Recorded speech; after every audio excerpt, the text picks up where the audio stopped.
The galactic standard year was 4th Edwin headed 82, and I, observer Kralotuvis, had been studying humans for precisely 3.7 revolutions of their rather unremarkable planet. Unremarkable. That was my first mistake. My second mistake was selecting a subject with offspring. My third and perhaps most catastrophic error was underestimating what humans call maternal instinct. But I'm getting ahead of myself. Recording begins. Subject observation cycle 8342. I dictated to my neural implant as I adjusted my biomimetic camouflage. Continuing surveillance of human female designation Amanda Reeves, age 34, Earth cycles. Occupation quantum engineering specialist. Status single parent. I settled into my observation post across from the educational facility where Amanda Reeves would soon arrive to collect her young. The weather control systems on this colony had malfunctioned again, allowing actual precipitation to fall from the sky. Water, simply dropping from above, soaking everything in its path. Humans seemed to find this acceptable, merely extending fabric on metal frames to shield themselves. Primitive. Subject approaches with standard velocity, displaying normal biorhythms.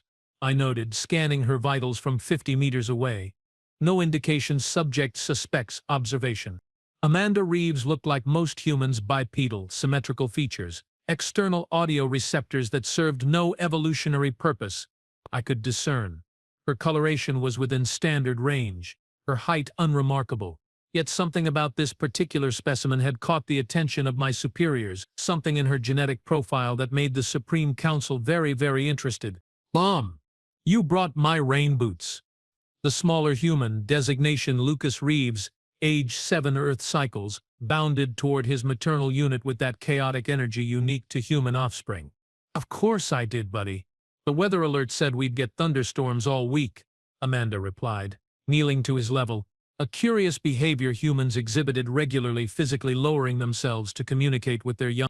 My implant captured every word, every micro-expression, every subtle change in body temperature and pulse rate. Standard procedure. The council required comprehensive data. Can we get ice cream before we go home, please? Kyle's mom lets him get ice cream on Tuesdays. Nice try, but it's Wednesday, Amanda laughed. That peculiar vocalization humans use to express amusement. Besides, we have that new science kit waiting at home. Thought we could build that magnetic levitation thing you wanted. The younger human's biorhythms spiked with excitement. The one with the superconductors? For real. For real, Amanda confirmed, taking the small human's hand. I finally got the liquid nitrogen delivered. Properly contained, of course. I paused my recording momentarily. Liquid nitrogen? Superconductors? This was unexpected.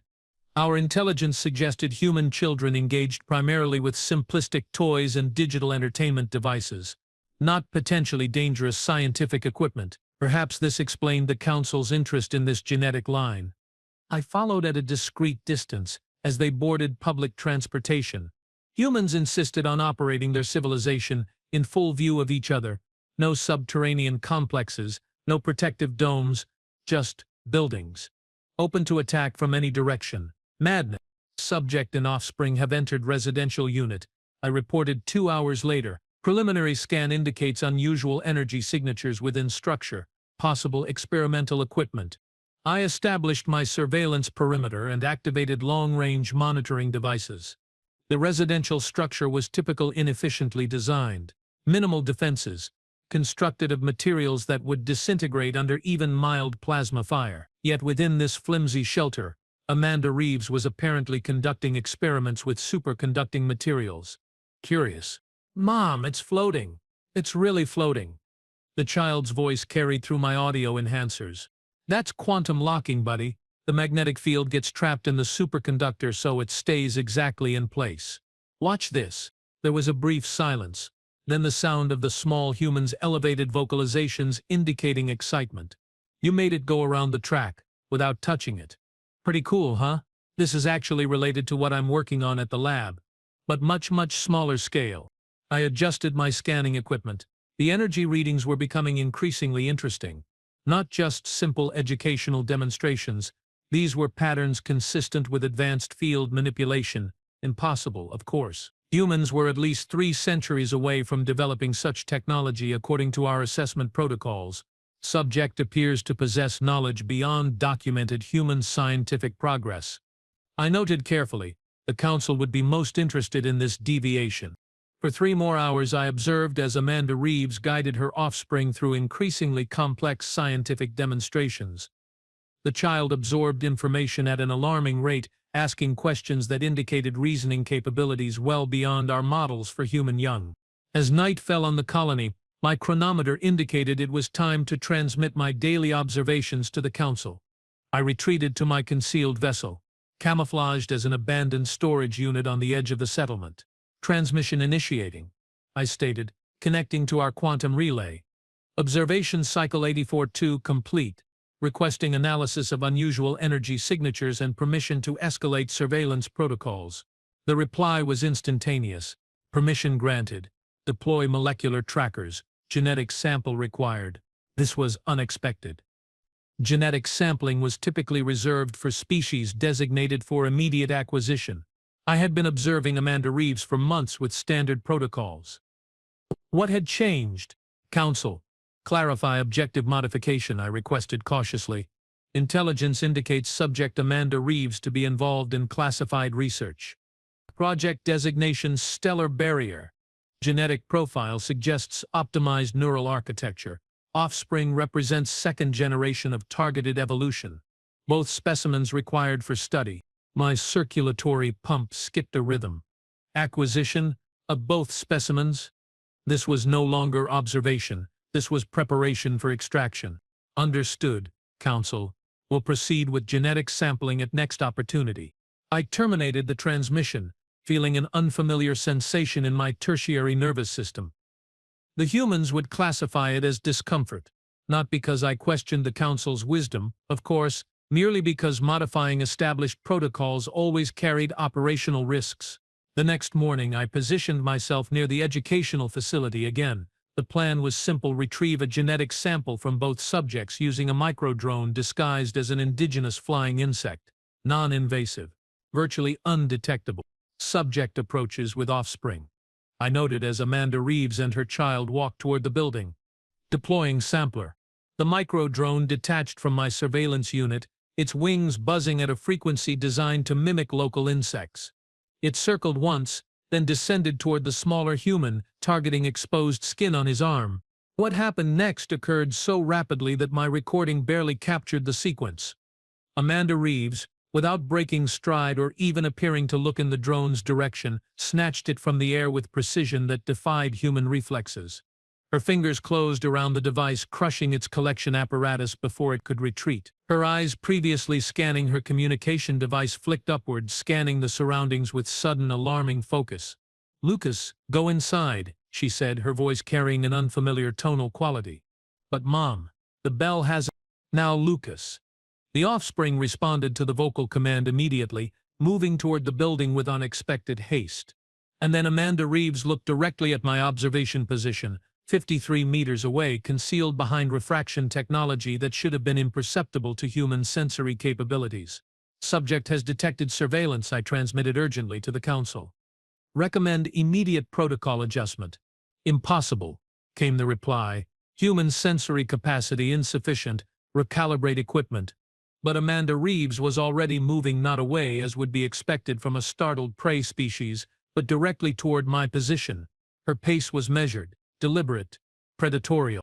Subject approaching surveillance position. Vital signs indicate controlled aggression response.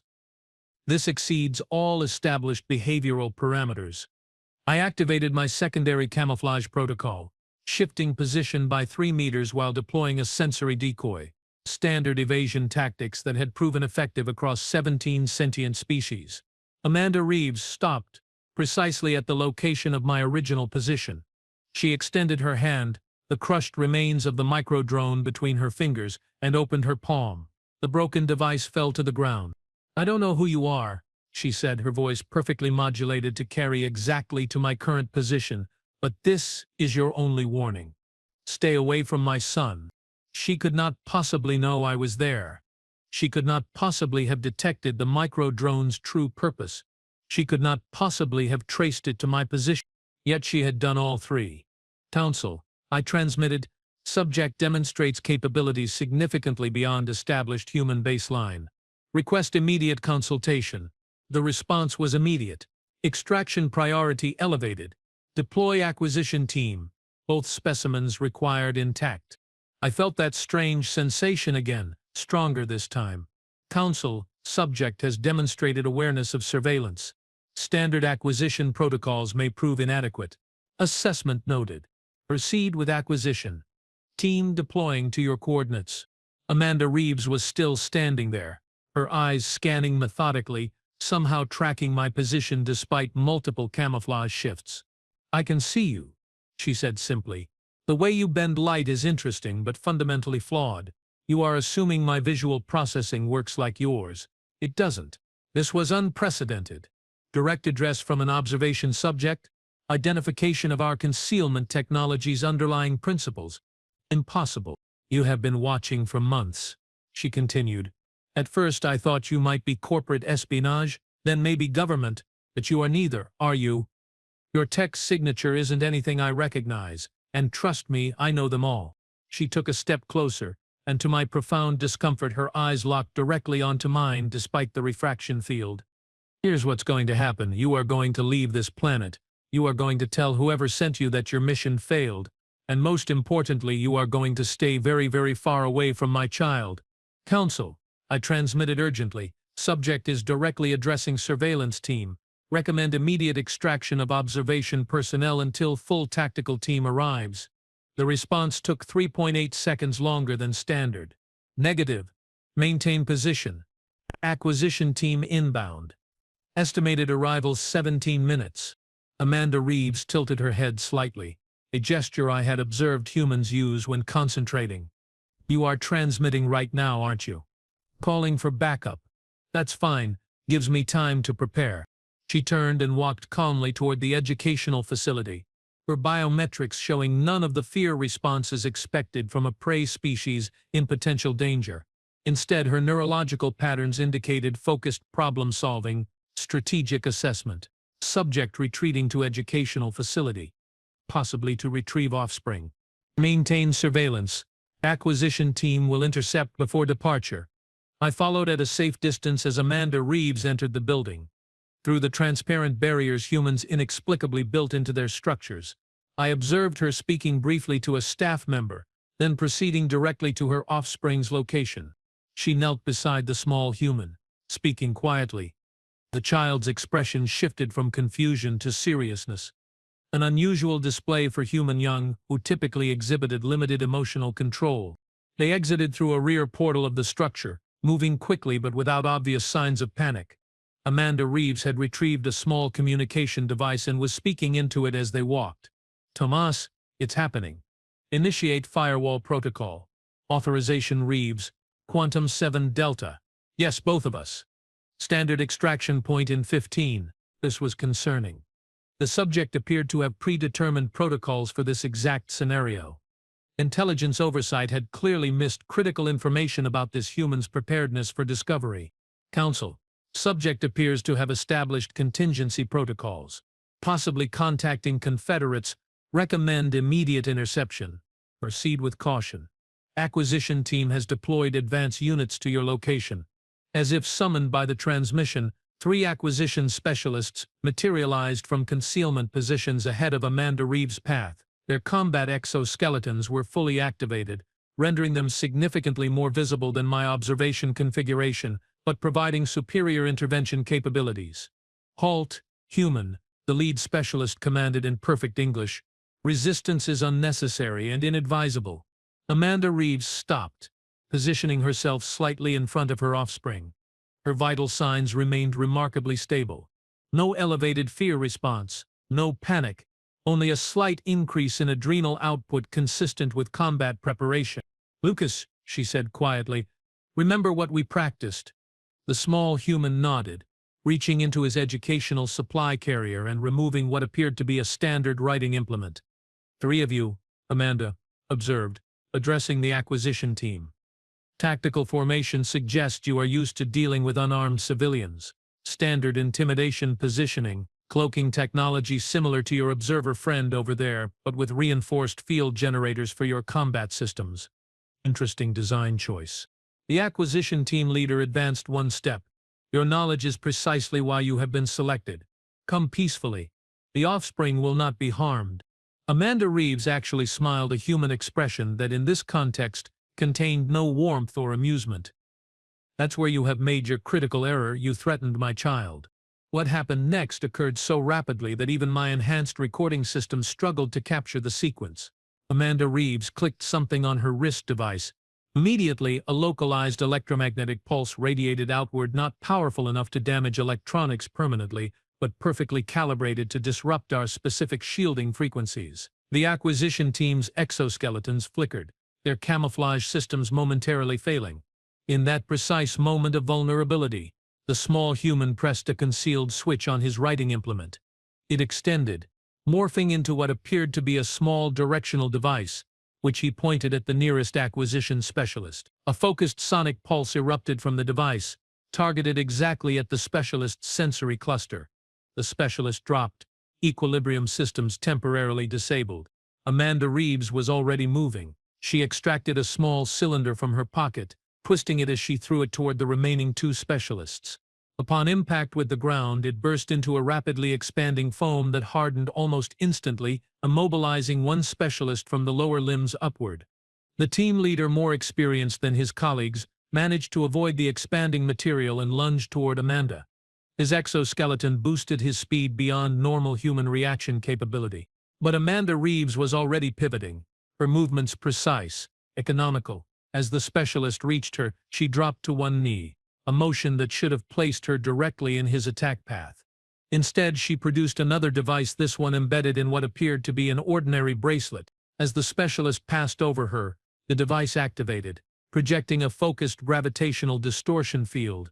The specialist's trajectory was instantly altered, his momentum carrying him into the unyielding surface of a nearby structure with significantly more force than intended. The impact disabled his primary motor control systems. In less than 6 seconds, 3 acquisition specialists, armed with technology centuries beyond Earth's development stage, had been neutralized by a human female and her offspring. "Council," I transmitted urgently. "Acquisition team neutralized. Subject demonstrates combat capabilities and technological assets far beyond intelligence assessments. Request immediate tactical re-evaluation." The response was delayed by 7.4 seconds. Unexpected resistance noted. Full extraction team redirecting to your coordinates. Maintain surveillance. Do not engage. Amanda Reeves turned in my direction again, her eyes finding my position with unsettling accuracy. "Your friends failed," she called out. "The next team will fail too. This is your final opportunity to reconsider." She turned to her offspring. "Lucas, time to go." The small human nodded, seemingly unperturbed by the violence he had just witnessed and participated in. They began moving again, their pace measured but urgent. I followed at an increased distance, maintaining surveillance while processing the tactical implications of what I had observed. The subject had not only anticipated our presence, but had prepared specific countermeasures calibrated to our technology. The offspring had been trained in defensive protocols. Both specimens possessed technological devices far beyond what our intelligence suggested was available on Earth. They proceeded to a public transportation nexus, where Amanda Reeves consulted her communication device briefly before directing her offspring to a specific transport vehicle. As they boarded, I noted 3 more acquisition specialists converging on their position from different angles. "Council, additional acquisition units approaching target. Advise extreme caution based on previous encounter." Acknowledged. Acquisition team has been updated with combat assessment. Enhanced protocols authorized. The transport vehicle departed before the specialists could intercept. I tracked its movement through the settlement's rudimentary surveillance network, noting that it was taking an indirect route through high-density population areas, a deliberate evasion tactic. Eventually, the vehicle stopped near a research facility on the colony's outskirts. Intelligence files identified it as a Quantum Communications Development Center, Amanda Reeves' workplace. The security protocols at this location would be more substantial than the educational facility. Subjects have arrived at research facility designated Quantum Horizons Laboratory. Perimeter security includes motion detection, biometric scanning, and armed human personnel. Acknowledged. Full extraction team will rendezvous at your coordinates in 4 minutes. Enhanced tactical package authorized. Amanda Reeves and her offspring exited the transport vehicle and moved swiftly toward a side entrance of the facility. She placed her palm on a scanner, then looked directly into a retinal verification device. The security barrier retracted. Before entering, she paused, turning once more in my direction despite the considerable distance between us. "Last chance," she called out, her voice carrying with unnatural clarity. "Leave now, or what happens next is on you."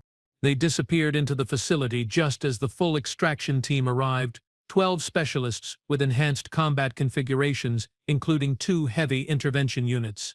Their commander established direct communication with me. Observer Kraltubus, tactical oversight transfers to Extraction Commander Vexnarium. Provide target location and capability assessment. Targets have entered research facility through Eastern Access Point. Subject demonstrates enhanced sensory perception, tactical planning, and access to advanced countermeasure technology. Subject's offspring is combat-trained and equipped. Exercise extreme caution. Commander Narium's acknowledgement was curt. Noted. Maintain observation position and prepare for rapid specimen containment once extracted. The extraction team deployed with practiced efficiency, establishing a perimeter around the facility while neutralizing the human security personnel with targeted stun projectors. They breached the exterior access points simultaneously, their movements coordinated with precision our military forces were known for throughout the galaxy. I monitored their progress through shared tactical feeds. They encountered minimal resistance from the facility's human occupants. Most were researchers, not security personnel, and were quickly subdued. Eastern Laboratory sections secured. Western Administrative sections secured. Central Computing Core secured. The reports continued as each section of the facility was systematically cleared. No sign of Amanda Reeves or her offspring. "Commander," one specialist reported, detecting unusual energy signature from subterranean level. No such level appears in facility schematics. Commander Narium redirected 4 specialists to investigate. Proceed with caution. Subject has demonstrated technological capabilities beyond assessment parameters. The specialist located a concealed access point leading to an unauthorized sublevel of the facility. As they breached the hidden entrance, their tactical feeds showed a laboratory space significantly more advanced than the rest of the facility. Equipment of unknown configuration lined the walls. At the center stood a large circular platform surrounded by what appeared to be gravimetric field generators. Amanda Reeves stood calmly beside the central platform, her offspring next to her. She looked directly into the tactical feed, somehow aware of the surveillance. "I warned you," she said simply. Commander Narium deployed the remaining team to the sublevel. "All units converge on target location. Authorization for maximum non-lethal suppression." The feed showed the specialist advancing into the laboratory. Containment devices ready. Amanda Reeves made no move to flee or resist. She merely placed her hand on a control panel beside the platform. "You should know," she said, addressing the advancing team, "that humans don't react well to being hunted. Especially mothers." She activated the device. The gravitational field generators surrounding the platform hummed to life, creating a localized distortion that the specialist system struggled to compensate for. 3 specialists stumbled, their exoskeletons fighting to maintain equilibrium in the shifting gravitational field. "Phase 1, Amanda announced calmly. Her offspring pressed a sequence of commands into another control panel. The laboratory's lighting shifted to a spectrum barely visible to human perception, but painfully intense to our visual systems. Half the extraction team's visual processors overloaded simultaneously. Subject is employing targeted countermeasures. Commander Narium reported. "All units, switch to secondary sensory arrays." Phase 2, Amanda continued, unperturbed by the chaos around her. The central platform began to emit a pulsating field that expanded outward in concentric rings. As each ring passed through an extraction specialist, their systems momentarily lost power, rebooting with decreasing functionality. "Magnificent, isn't it?" Amanda said, still making no move to escape despite having disabled most of the extraction team. A targeted quantum field disruptor affects any technology operating on principles different from Earth baseline. Took me 5 years to perfect it after I noticed your friend watching us. Commander Narium, his systems partially protected by enhanced shielding, pushed forward. Amanda Reeves, your resistance is impressive but futile. The Council has designated you and your offspring for acquisition. More teams will come. I'm counting on it, she replied. Phase 3. Her offspring pressed a final sequence into the control panel. The platform's energy output increased dramatically, forming a containment bubble around Amanda Reeves and the child. Commander Narium lunged forward, attempting to breach the bubble before it fully formed. He was too late. The bubble stabilized, completely enclosing the two humans. Tell your council, Amanda said, her voice somehow penetrating the barrier, that they made a fundamental miscalculation. And they assumed humans were isolated, ignorant, and defenseless. We are not. We have known about your kind for generations. The energy readings from the platform were climbing beyond anything our instruments could properly measure. Emergency extraction. Commander Narium ordered. All units retreat. Observer Tuvus, transmit emergency override to Council. But it was already too late. Final phase, Amanda Reeves said, placing her arm protectively around her offspring. The bubble pulsed once, twice, and then collapsed inward with a blinding flash of energy. When the sensory disruption cleared, the platform was empty. Amanda Reeves and her offspring had vanished, along with significant portions of the advanced equipment. Council, I transmitted my system struggling to process what I had witnessed. Extraction failed. Subjects have disappeared. Energy signature consistent with theoretical translocation technology. Request immediate instructions. The Council's response was delayed by a full 28 seconds, an eternity in our communication protocols. Return to base immediately. Bring all data. Situation classified beyond your authorization level. As I prepared to comply, my sensors detected a final transmission emanating from the facility's systems. It contained only a short message in human English, specifically directed to our communication frequency. You came for a mother and her child. Remember what happened when you tried. Others will be watching. I departed Earth orbit 6 hours later, my vessel accelerating beyond detection parameters. The failed extraction would require extensive explanation, reports, and analysis. The Council would not be pleased. But as I navigated the void between stars, returning to the safety and order of our civilization, I found myself experiencing another unfamiliar sensation. The humans would call it doubt. For the first time in my extensive career as an observer, I questioned the wisdom of the Council's decisions. They had identified Amanda Reeves as a specimen of interest due to her advanced neural architecture and research capabilities. They had designated her offspring as a valuable second-generation evolution of those traits. What they had failed to recognize, what I had failed to properly assess, was something far more dangerous than intelligence or technology. They had failed to account for what humans call a mother's love, and that burning fury, I now understood, was more powerful than any weapon in our considerable arsenal. The journey back to Central Command took precisely 47 galactic standard days, 47 days to contemplate my failure, 47 days to prepare my explanation to the Supreme Council, 47 days to wonder about Amanda Reeves and her extraordinarily well-prepared offspring. Approaching Central Command perimeter, my vessel's navigation system announced. Security protocols activated. The massive space station loomed ahead, its angular architecture a testament to our species' preference for mathematical precision over aesthetic considerations. Unlike humans, who built curved structures simply because they found them pretty, we understood that function determined form. Efficiency was beauty. At least, that's what I had always believed. Observer Vessel Tuvus 03, transmit security clearance and mission parameters, came the standard command from Perimeter Control. Transmitting, I responded, allowing my vessel's systems to connect with Central Command. Request priority docking. Mission status compromised. There was a pause unusual for our typically instantaneous communications network. Proceed to Specialized Docking Bay 12. Security team will meet you upon arrival. Maintain isolation protocols. Isolation protocols. This was unexpected. Standard procedure for failed observations involved debriefing, not isolation. My unease grew as my vessel was guided into a rarely used docking bay, far from the main activity centers of Central Command. As the airlock cycled, I gathered my observation data and prepared for what would undoubtedly be an uncomfortable debriefing. The outer door slid open to reveal not the standard two-member security team, but 5 officers in full containment gear. Observer Kral Tuvas, the lead officer stated, "You are to be escorted directly to Council Chamber 7 Alpha. No communication with any personnel during transfer." "Understood," I replied, my voice modulator unable to completely filter out the confusion I felt. "May I inquire as to the purpose of these enhanced protocols?" "You may not," came the curt response. "Proceed." We moved through the station via restricted corridors, bypassing the main thoroughfares.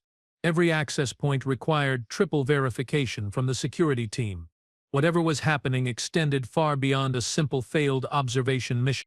Council Chamber 7 Alpha was not a debriefing room. It was a high-security containment area used for evaluating potentially contaminated personnel. As I was directed to the central platform, scanning beams activated automatically, analyzing every cellular component of my physical form. "Observer Kral Tuvas," a voice announced from the elevated council position. 3 members of the Supreme Council looked down at me from behind protective barriers. "Your transmission regarding subject Amanda Reeves has triggered maximum security protocols." I straightened my posture, attempting to project confidence I didn't feel. "Counselors, I am prepared to provide complete details of the failed acquisition attempt." "Before you begin," the lead counselor interrupted, "we must verify you are not compromised. Did you at any point come into direct contact with subject Amanda Reeves or her offspring?" "Negative, counselor. I maintained observation protocols throughout the mission." "Did any of your equipment come into contact with technology controlled by the subject?" I considered the question carefully. The micro-drone I deployed for genetic sampling was intercepted and destroyed by the subject. No other equipment made direct contact.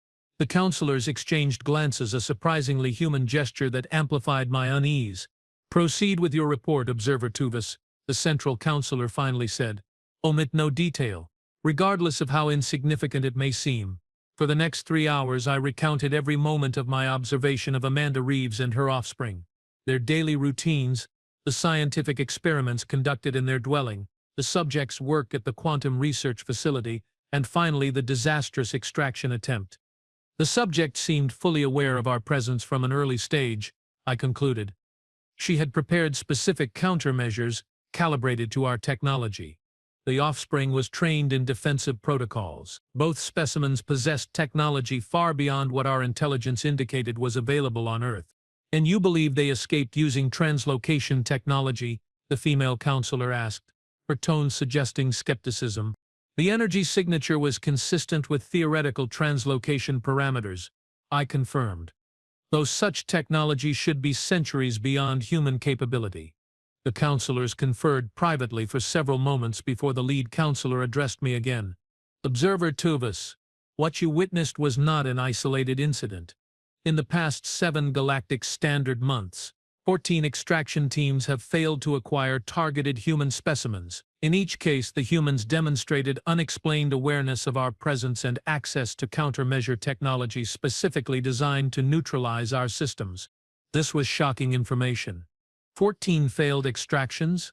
Our species had conducted successful acquisitions across hundreds of developing civilizations. Failure was exceptionally rare, and multiple failures unheard of. The Council has been reluctant to acknowledge a pattern," another counselor added, "but your experience confirms our suspicions. The humans are not merely aware of extraplanetary observation, they have organized a coordinated resistance." "But how?" I asked, momentarily forgetting protocol in my surprise. "Earth has no unified government, no planetary defense system, no official contact with any spacefaring civilization. Our intelligence is clear on these points."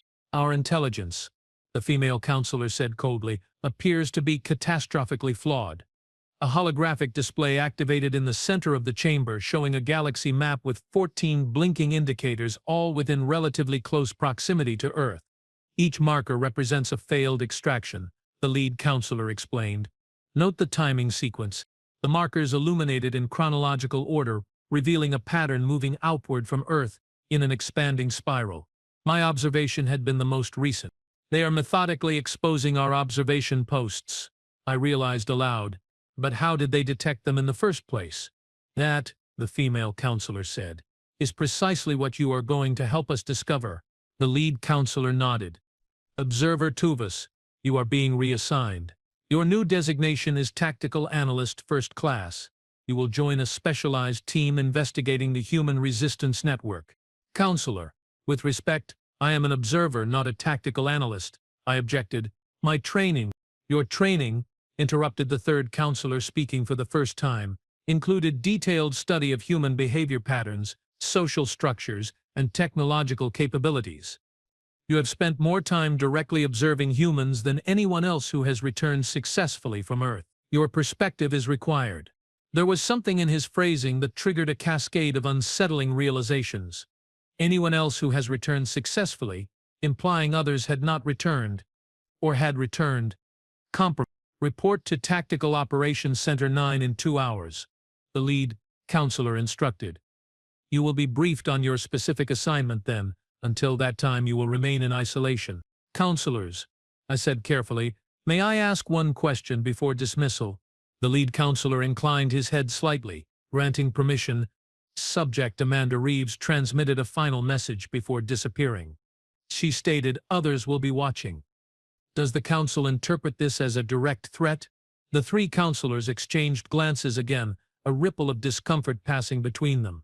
That information, the female counselor said, is classified beyond your current authorization level. Dismissed. Tactical Analyst Tuvas. 2 hours later, after undergoing additional decontamination procedures that seemed excessive even under heightened security protocols, I was escorted to Tactical Operations Center 9, a facility whose existence I had been previously unaware of. The center was buried deep within Central Command's core structure, protected by security measures I had never encountered before. Biometric scanning, quantum encryption, gravitational distortion fields defenses typically reserved for military installations, not scientific research facilities. Tactical Analyst Tuvas reporting as ordered, I announced to the verification system at the final security checkpoint. The barrier dissolved, revealing a vast circular chamber filled with monitoring stations, holographic displays, and dozens of personnel from various scientific and military disciplines. At the center stood a familiar figure, Commander Vex Narium, leader of the failed extraction team. Observer correction, Analyst Tuvas, he greeted me with the formal gesture of professional acknowledgement. Welcome to Project Firewall. Project Firewall, I repeated, noting the curious coincidence. Amanda Reeves had used that exact terminology in her communication before the extraction attempt. Firewall protocol, she had said. An appropriate designation, Commander Narium replied, directing me toward a central display. We are attempting to establish a defensive barrier against what appears to be a coordinated human infiltration effort. The display showed a three-dimensional representation of our known territory, with hundreds of observation posts, research outposts, and military installations highlighted. Scattered among them were pulsing red indicators. Confirmed human penetration, Narium explained, pointing to the red markers. 17 facilities infiltrated over the past 3 galactic standard years. In each case, the infiltration was discovered only after sensitive information had been compromised. Humans infiltrating our facilities? The concept seemed absurd. Their physiology is distinctly different from ours. Basic security protocols would detect such infiltration immediately. Narium's expression darkened. That was our assumption as well. It proved incorrect. He activated a secondary display showing security footage from what appeared to be a research outpost. The timestamp indicated it was recorded nearly 2 years ago. The footage showed a routine security scan of personnel entering a restricted area. One of the scientists placed their hand on the biometric scanner, passed through without incident, and proceeded to the primary research terminal. Watch, Narium instructed, enhancing the image. The scientist worked at the terminal for approximately 3 minutes, accessing restricted files with proper security clearance. Then they removed something from their pocket, a small device that attached to the terminal interface. After 30 seconds, they retrieved the device and exited the facility, passing through security again without incident. Standard procedure, I noted, failing to see the significance. What am I missing? This, Narium replied, freezing the image and applying a specialized filter to the footage. The scientist's form shimmered, revealing a distinctly human outline beneath the projected appearance of one of our kind. Impossible, I whispered. Our biometric scanners analyze cellular structure, not merely external appearance. Precisely, Narium agreed, which means the humans have developed technology capable of altering their cellular structure or projecting false biometric signatures our systems cannot distinguish from authentic ones. The implications were staggering. If humans possessed such technology, then our entire security infrastructure was potentially compromised. What information was accessed? I asked, professional curiosity temporarily overriding my shock. Observation post locations, extraction protocols, technological specifications. Narium's voice had taken on an edge. I had never heard from him before. Something approaching, fear, everything necessary to develop specific countermeasures against our observation and acquisition operations. Like the countermeasures Amanda Reeves employed, I realized. This wasn't random resistance. She knew exactly what she was facing. Precisely why you are here, a new voice interjected. I turned to see a female tactical analyst approaching, her insignia indicating specialized knowledge in xenopsychology. You observed Amanda Reeves directly. Your insights may help us understand how they are coordinating their resistance efforts. Tactical analyst Tuvas. This is lead researcher Alara Voss, Narium introduced. She heads our psychological assessment division. Your observational data is remarkably detailed, Alara Voss stated without preamble, particularly regarding the interaction between Amanda Reeves and her offspring. Thank you, I replied, somewhat surprised by the specific focus. The maternal relationship seemed significant to understanding the subject's behavioral patterns, more significant than you realize, she said, gesturing for me to follow her to a private analysis station. She activated a secured data node, displaying fragmented information from multiple observation missions. We have analyzed 14 failed extraction attempts. Do you know what all targeted specimens had in common? I reviewed the data briefly. Advanced scientific knowledge, access to restricted research facilities, above-average neural capacity. Yes, she agreed. But more specifically, all 14 were parents. 13 were female parents, mothers, as humans designate them. One was a male parent directly involved in childcare. That seems statistically unlikely to be coincidental, I noted. Indeed, Alara confirmed. Our working hypothesis is that the humans have identified precisely which individuals we are targeting and have provided them with specialized training and equipment. But the pattern of parenthood suggests something more specific. A vulnerability in our selection protocols, I suggested. Or a strength in their defensive strategy, she countered. Consider the behavioral patterns you observed in Amanda Reeves when her offspring was threatened. I recalled the immediate shift in the subject's vital signs. The precision of her counterattack, the protective positioning, enhanced aggression response, prioritization of offspring safety above personal security, willingness to employ maximum force against perceived threats. Exactly. What humans call maternal instinct appears to be a psychological force far more powerful than our models predicted. They are weaponizing it. The concept seemed alien to me. Our species reproduced through controlled genetic recombination. Offspring were raised in specialized educational facilities, not by their genetic contributors. The intense bond humans formed with their young was an evolutionary quirk we had noted but perhaps underestimated. Your assignment, Ilara continued, is to analyze all observational data regarding human parental relationships. Identify behavioral patterns we can exploit or defend against. The Council believes this may be the key to countering their resistance efforts. I will begin immediately, I agreed, recognizing the strategic value of understanding this apparent weakness in human psychology, or strength, depending on one's perspective. For the next 14 days, I immersed myself in thousands of observation records documenting human parental behavior. The patterns were both consistent and perplexing. Humans invested enormous resources in offspring that provided no immediate evolutionary advantage. They compromised personal safety, sacrificed individual opportunities, and redirected life trajectories, all for the benefit of genetically related young who would not reach productive maturity for decades. Most puzzling was the emotional component. Humans didn't merely protect their offspring out of biological imperative. They formed deep psychological attachments that persisted long after the offspring reached independence. They experienced what they called love, an emotional state that appeared to override rational self-interest and significantly enhance performance under threat conditions. Fascinating but tactically problematic, I reported to Commander Narium after completing my initial analysis.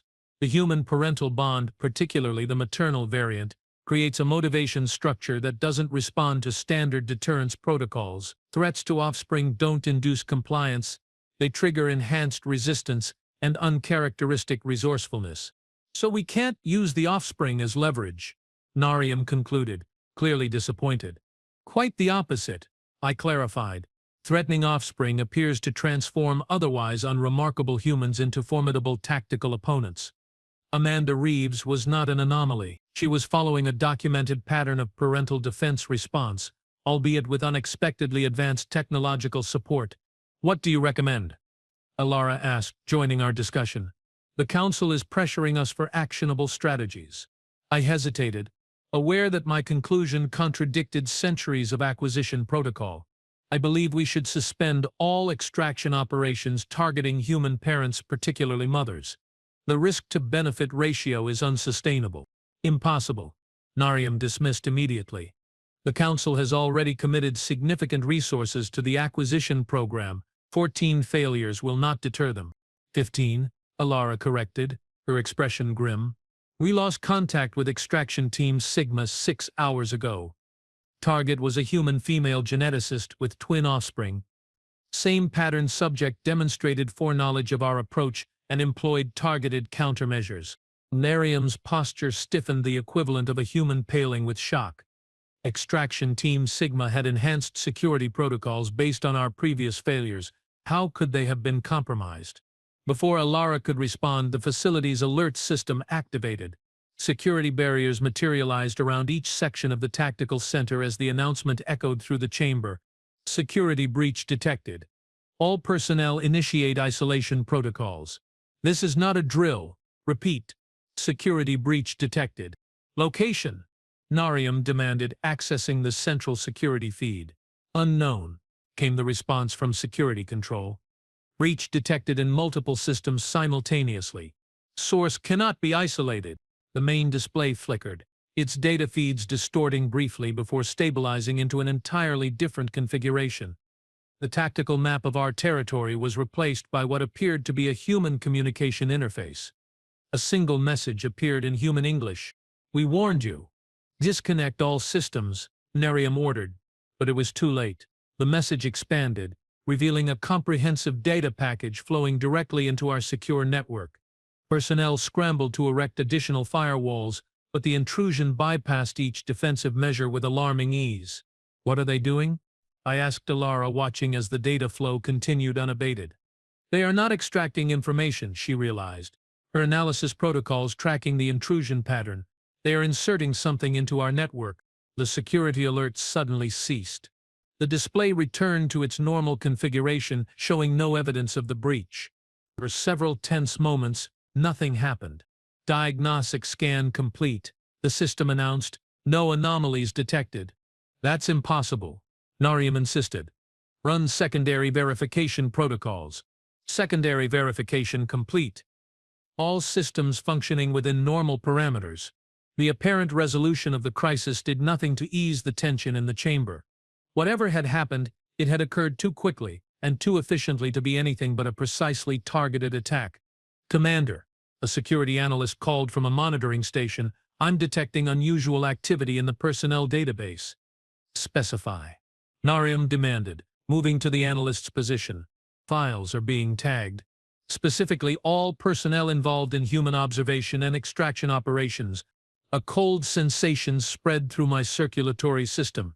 I accessed my own personnel file, confirming what I already suspected. My record now contained an embedded marker invisible to standard security protocols but clearly present when examined with enhanced filtering algorithms. They have identified us, I stated, the realization sending ripples of discomfort through my tertiary nervous system. Every individual involved in operations targeting Earth. But why? Alara asked, examining her own tagged file. What purpose does identifying personnel serve if they have already compromised our security? The answer came not from within our facility, but from a transmission that somehow bypassed our communications security. It appeared simultaneously on every display in the tactical center, encoded in simple human English. To the central command of the species designating itself as the Collective, your continued attempts to abduct our people have been noted, documented, and traced to their source. The individuals responsible have been identified and marked. This is neither a threat nor a negotiation. This is notification. Earth is not a primitive world ripe for harvest. We are not unaware of the cosmos around us. We have observed your civilization for generations, just as you have observed ours. The difference is that we recognize the value of appearing less advanced than we truly are. We have allowed your observation posts to remain as long as they maintained scientific protocols only.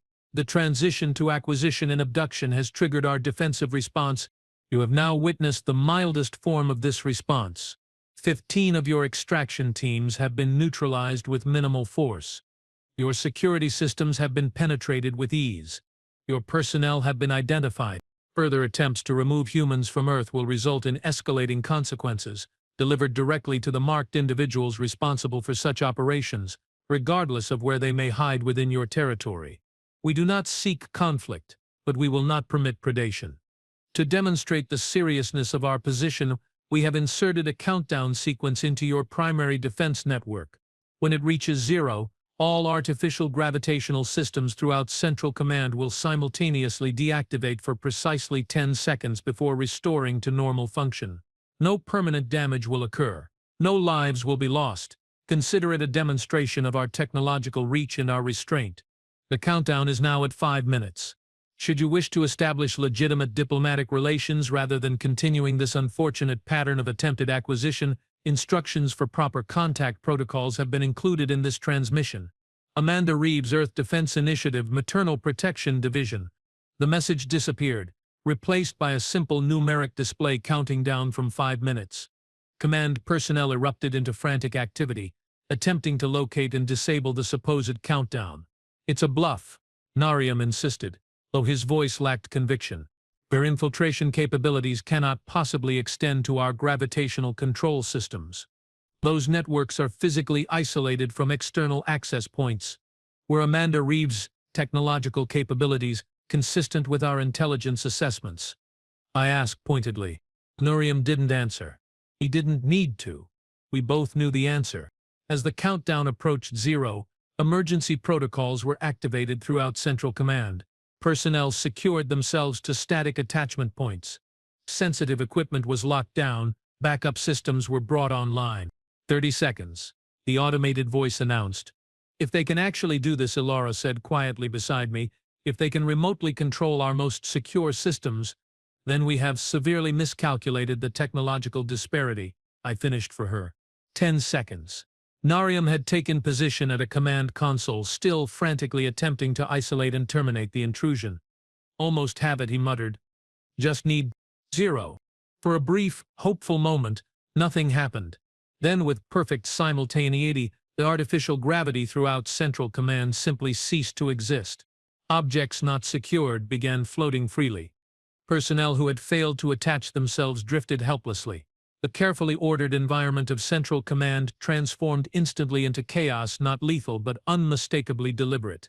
Precisely 10 seconds later, gravity restored with equal abruptness. Unsecured objects crashed to surfaces. Personnel who had been floating were unceremoniously deposited wherever gravity found them. Minor injuries were reported from multiple sections, but as promised, no fatalities occurred. Status report, Nariam demanded, his voice tight with barely controlled fury. All systems restoring normal function, came the reply. No permanent damage detected. How? Nariam asked, the question directed at no one in particular. How did they penetrate our security so completely?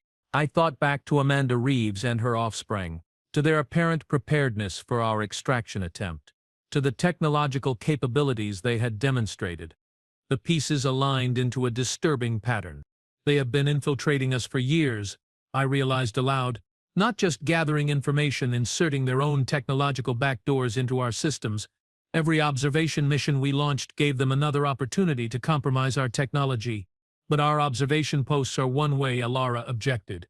Data flows from Earth to our facilities, never in reverse. Unless, I suggested, the very act of observation created vulnerability.